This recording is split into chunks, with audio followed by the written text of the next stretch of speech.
Well, you know, one of the biggest health stories that still has people talking this morning is news that Angelina Jolie revealed she had a double mastectomy because of high breast cancer risk. And now a lot of women who are at risk are wondering whether this is the right option for them. Well, this morning we're going to turn to Janet Kramer-Mai, the breast health navigator with Erlanger. Janet, thanks so much for coming in this morning and out yesterday morning and afternoon. And that's definitely the hot topic that people... It's gotten a little crazy. Yeah, that people are talking about. Now, Angelina carried this gene, the WRCB-TV. How common is this gene in women? Of all cancers, only 5% of all breast cancers are attributed to this BRCA, we call it BRCA, but BRCA mutation. The BR stands for breast, the CA stands for cancer. So the BRCA1 mutation, BRCA1 or BRCA2 mutations are only 5% of all breast cancers. So not very common, rare. You know, one of the things too in looking at this, under what circumstances it raises, so if a woman is concerned, when should she undergo and tell her doctor, I want to have this genetic test to see if I'm at risk?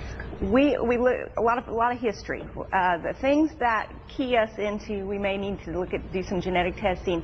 Multiple incidences of breast cancer in the family, early age of onset, so under 50.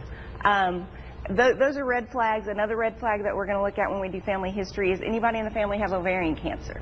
So multiple incidents, young age of onset, anyone with ovarian cancer, those are the things that help us to decide whether it's prudent to do genetic testing. And we know that her mother died of ovarian cancer at a young age. Diagnosed at 46, yeah, I think, and died at 56 years of age. So if a woman finds out she has this genetic test and she finds out she has this rare gene, what are the clear-cut signs that say, yes, you need to have this double mastectomy? Well, in Angelina's case, 87% risk. 87% risk, so that's way over 50. And when you get your testing results back, if you're positive, they do break it down with the risk like that. So if you know that your overall lifetime risk of developing breast cancer is 87%, to most women, I think that would be a clear-cut sign that we need to do something about this. I mean, really, if you think about it, it's a gift.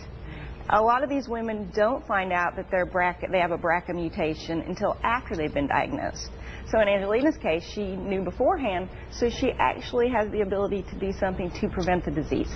And like you said, and she said she wanted to not take any chances and wanted to be around for her family.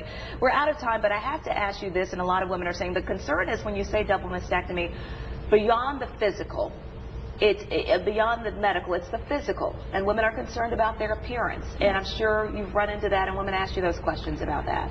Yeah, you know, you're born with two breasts. Right. God has given you two breasts for a reason. They are very much a part of our self-image.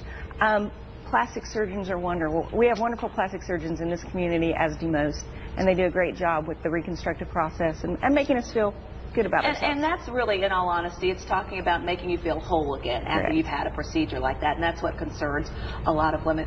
Janet, I tell you, this is a subject obviously we could talk a lot more about because it's such a hot topic right now, but I certainly do appreciate you coming in. And once again, the breast health navigator at Erlanger East, thanks so much for your time and your insight this morning.